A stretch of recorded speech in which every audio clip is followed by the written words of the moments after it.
Have you ever said yes to a client project you really should have said no to? Welcome back to Career English Podcast. I'm James and that's Alex. Today, 5 English words to decline a client request politely without losing the relationship. By the end, you'll know the one phrase that turns a no into "thank you for thinking of me." Okay, so picture this. Last Tuesday, a new client messaged me on Upwork at 11 p.m. my time. They wanted a logo, but I only do website copy. Unfortunately, I said yes because I felt bad. Big mistake. I want to decline these projects, but my English just freezes. That's such a common problem. The work was not a fit for your skills, but you said yes anyway. Many freelancers do this, so today we'll learn how to decline politely, how to say "unfortunately" the right way, and how to recommend someone else so the client still likes you. Wait, push back on that for a second. If I decline, won't the client just go away and never come back?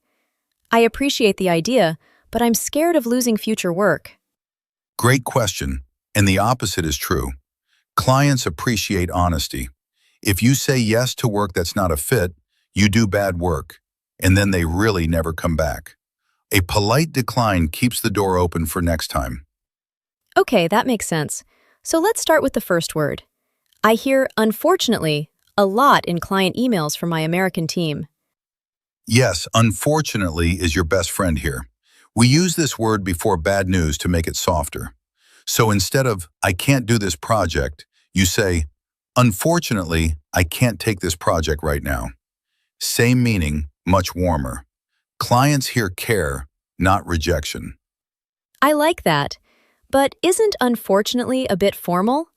My clients in Brazil sometimes write very casual messages with emojis. Good pushback. "Unfortunately" works in both casual and formal English. You can write it in a Slack message or a contract email. It's neutral and safe. Use it anytime you have bad news for a client, a teammate, or even your boss. Got it. Next word is decline. I always want to say refuse, but that sounds harsh to me. Last week, I wrote "I refuse your project" to a client, and he never replied again. So I really need a softer word. Exactly right instinct. Refuse sounds angry, like you're fighting. Decline sounds professional, like you're choosing. So we say, "I have to decline this project," or "I'll have to decline the offer." It's the business word for a polite no. So can I say "I decline you"? I ask because in Portuguese, we sometimes put the person right after the verb. I want to be sure before I send this to a real client tomorrow morning. Careful there. We don't decline a person, we decline a thing. You decline the offer, the project, the meeting, the invitation. So say, "I have to decline this opportunity," not "I decline you." The second one sounds like a robot rejecting a human. Ha, okay, lesson learned. No more "I decline you" in my emails. Now, not a fit. This one I love because it doesn't blame anyone. It feels like a soft door, not a hard wall. Can we use it for any project? Yes, that's the magic of "not a fit." It means the work doesn't match your skills or your style, but no one is wrong. You say, "This project is not a fit for me right now," and the client understands without feeling rejected. It's the kindest way to say no. I tried this last month with a client who wanted me to write in a tone I hate. I told him the project was not a fit, and he actually thanked me for being honest.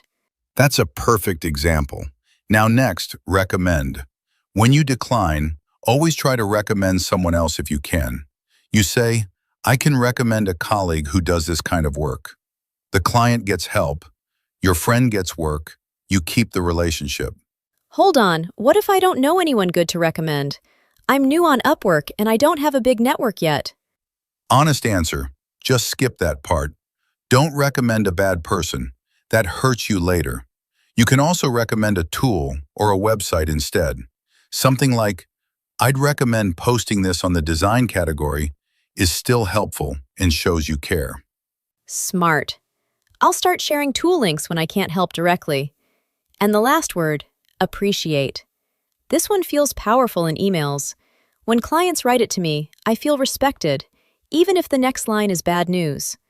It really is. Appreciate means thank you, but stronger and warmer. You say, I appreciate you thinking of me for this, before the bad news. It softens everything. The client feels respected even when you decline.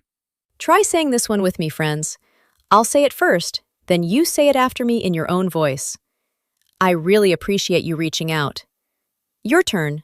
Say it like you mean it, because clients can hear the difference. Nice prompt. And here's why it works.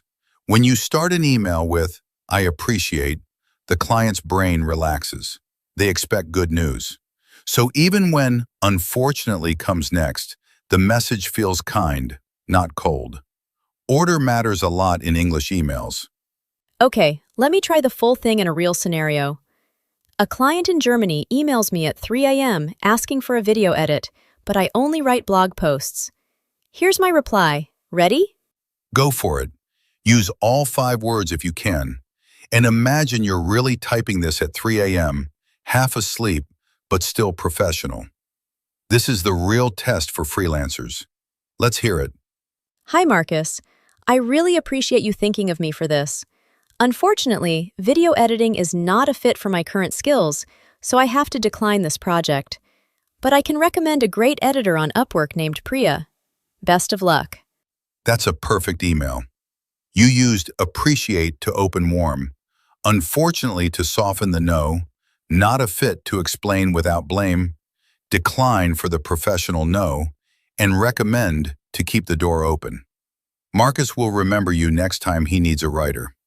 And I didn't say sorry 10 times. That used to be my problem. I would write sorry, sorry, sorry, and sound weak. Right. Too many sorries make you look unprofessional. Unfortunately does the job of one sorry cleanly. Let me give you the quick recap. Imagine a client offers you work at midnight your time. You appreciate the message, but unfortunately the timeline is not a fit. So you decline and recommend a colleague. 5 words, 1 clean email. Try this one with me at home. Say it slowly, 2 sentences. I appreciate the offer. Unfortunately, this project is not a fit for me right now. Feel how calm that sounds? That's the energy you want in every client reply. Subscribe if you want more English for your freelance career, because next episode, we're going the opposite direction. We'll teach you how to follow up with a client who went silent after seeing your price. That awkward moment when they read your quote and disappear. Oh, I need that one badly. I have 3 silent clients right now. See you next time, everyone, and go practice saying no this week. Try this in your next email. Come back next episode and tell us how it went.